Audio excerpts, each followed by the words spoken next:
Mes félicitations. L'improvisation. Merci, monsieur Sarr. Maintenant, avec votre permission, messieurs. Bonjour.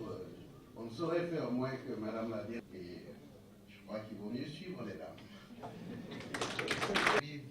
Je n'ai pas de discours, et donc en m'adressant à vous, c'est des efforts conjugués et communs, partagés et concertés que nous devrions déployer pour conduire ces affaires-là ensemble.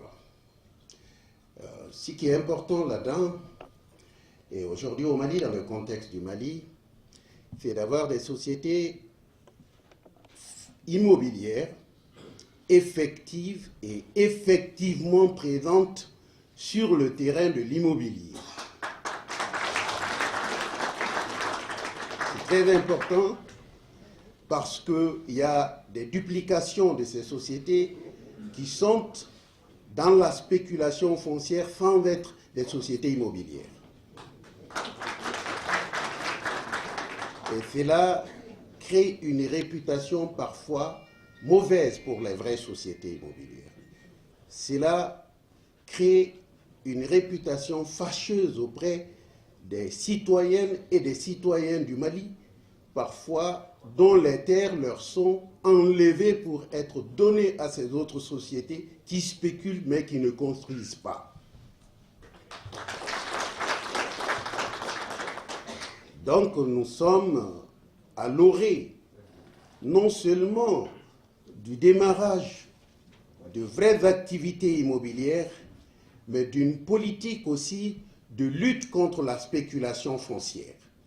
Toutes ces sociétés qui ont pu se faire parce que, précisément en l'absence d'une vraie politique de société immobilière urbanistique, d'une vraie politique foncière, qui ont pu se faire un patrimoine considérable foncier, qui n'est en fait qu'une manière de thésauriser le patrimoine foncier de l'État pour en tirer des revenus pour eux, en privant l'État de ses réserves foncières, eh bien nous allons mener une lutte implacable contre ces sociétés.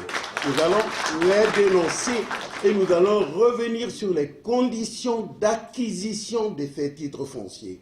Parce que beaucoup se cachent derrière le postulat juridique que le titre foncier est inattaquable, soit, mais les conditions d'acquisition du titre foncier sont attaquables et on les attaquera.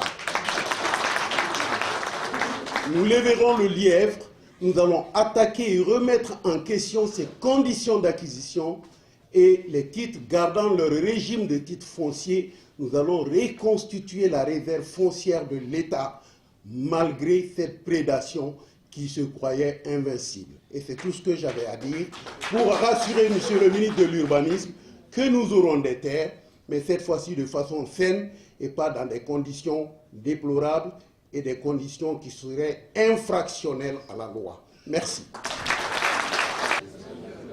Merci à vous, Monsieur le ministre, pour cette prise qui m'a parlé de parti. Et ensuite, nous écouterons le discours de Monsieur le ministre. Merci. Merci.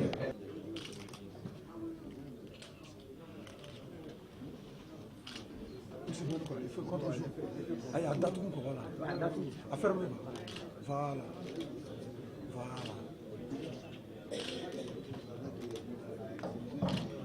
Donc, nous vous rappelons que la pose de la première pierre des 500 logements à Tabakoro, dans la commune rurale de Kalamakoro, c'est cet après-midi. Voilà. Document signé, pose de la première pierre cet après-midi. La cérémonie a lieu sur le site là-bas. Vous prenez la route de Ségou, vous verrez un jalonnement avec des jeunes qui seront habillés aux couleurs de cette membres, qui vous indiqueront le chemin à suivre. À la sortie, vous verrez un jalonnement avec des jeunes sur le site. Oui. Vous construisez les maisons et puis vous cassez le niveau de l'ORTM. Hein? Vous allez payer.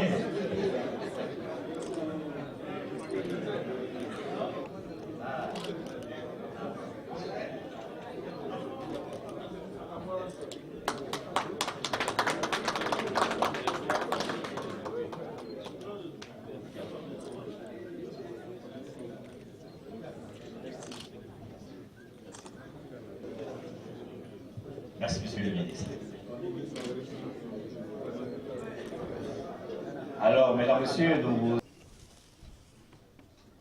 La problématique de l'accès à un logement décent est au cœur de l'engagement du président de la République, son Excellence, M. Ibrahim Boubacar Keïta. C'est ainsi qu'il a instruit au ministre en charge du logement la réalisation de 50 000 logements sociaux, une opération qui couvre l'ensemble du territoire national. Mesdames, Messieurs, honorables invités, si au Mali nous connaissons un début de réussite, c'est grâce à notre politique de logement qui accorde une place de choix au partenariat public-privé, PPP, qui bénéficie à son tour de l'accompagnement des partenaires stratégiques, notamment financiers. Ces partenariats très féconds que nous saluons ici, avec la présence d'Ecobank Mali et la BIM-SA, dont nous venons de signer en laissant la convention de financement de 10 milliards de francs CFA, avec la CIFMA, permettra de construire 500 logements sociaux de type F4 et F5. Je m'en voudrais si je n'accorderai pas une mention spéciale à la Banque islamique de développement qui a accepté de cofinancer avec l'État malien l'autre programme de 500 logements. En somme, nous aurons 1000 logements clés à main d'ici l'horizon fin 2015.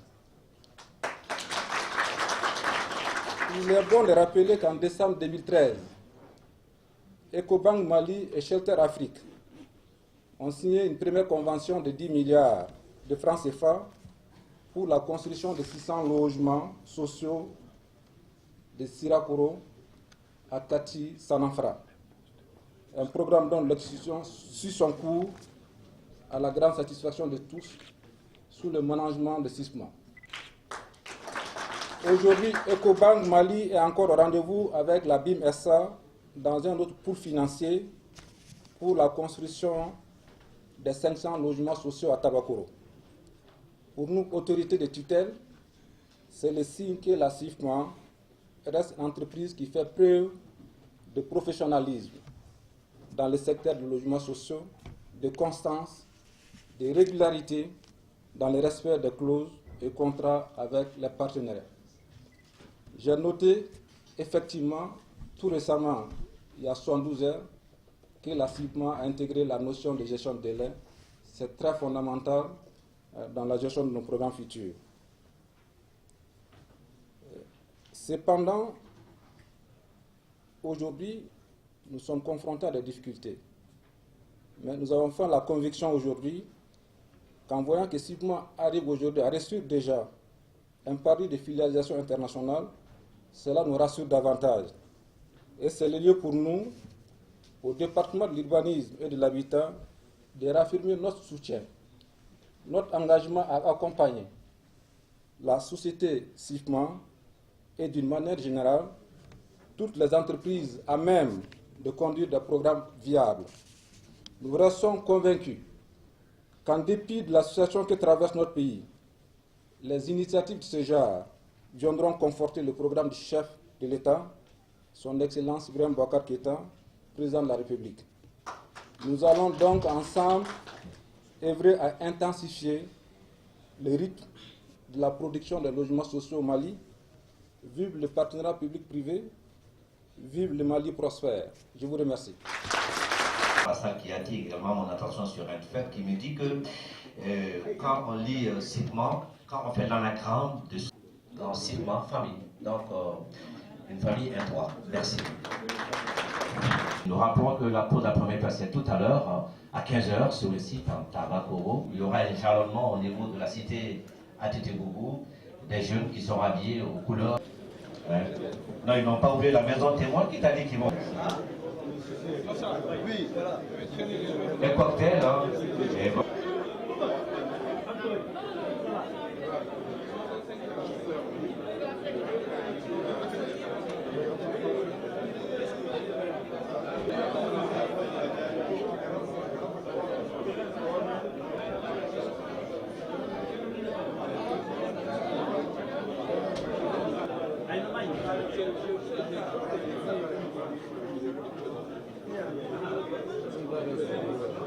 Oui.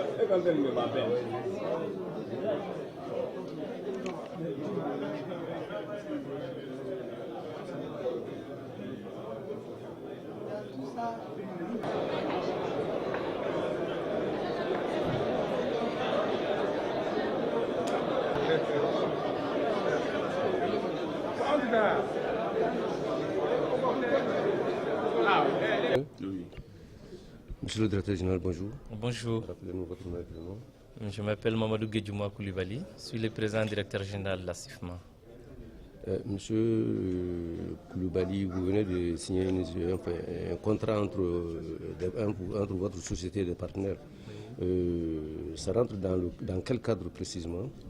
La signature de ces deux conventions rentre dans le cadre du programme présidentiel de réalisation de 50 000 logements sociaux en faveur des couches à revenus moyens pour des revenus moyens maliens. Voilà. Quel sera votre engagement par rapport à cette signature-là? Notre engagement est réaffirmé. Il date de presque 3 ans où nous sommes engagés à réaliser 15 000 logements sociaux à l'endroit des Maliens. Et vous avez déjà un engagement de 15 000 logements sociaux. Alors, à la date d'aujourd'hui, qu'est-ce qu'on peut retenir? À la date d'aujourd'hui, il y a environ 2000 qui sont en cours de préparation, dont 1100 sont en cours déjà, on peut dire. Et ces logements, c'est dans quel secteur du Mali? Est-ce que c'est dans les environs de Bamako ou à travers le Mali?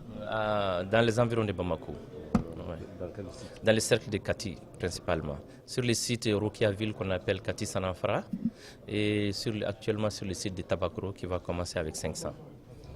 Voilà. Vous pouvez nous donner les différents types de logements que vous êtes en train de construire? Donc ça dépend des sites. Sur le site de Rokiaville, nous avons 3 types de bâtiments. 2 types de F3, A et B, dont la superficie varie de 69 à 72 mètres carrés. Des F4 avec des superficies de 90 mètres carrés. Mais à Tabakro, il y a là-bas 2 types de F4 avec des superficies autour de 90 mètres carrés et des F5 en étage, c'est-à-dire R+1, qui avoisinent les 140 mètres carrés de surface bâtie. Et c'est vous dire aussi que c'est des maisons évolutives parce que les terrains sur lesquels nous bâtissons ont des superficies minimales de 200 mètres carrés. Donc si on enlève 60 de 100, il reste à peu près 130, où l'acquéreur peut encore édifier d'autres bâtiments et faire évoluer sa maison. Les conditions d'acquisition? En fait, je ne participe pas à la distribution des maisons. Je suis prestataire et réalisateur. Je construis et je transfère à l'État. Les critères sont fixés par l'État. Merci, M. Koulibaly. C'est moi qui vous remercie.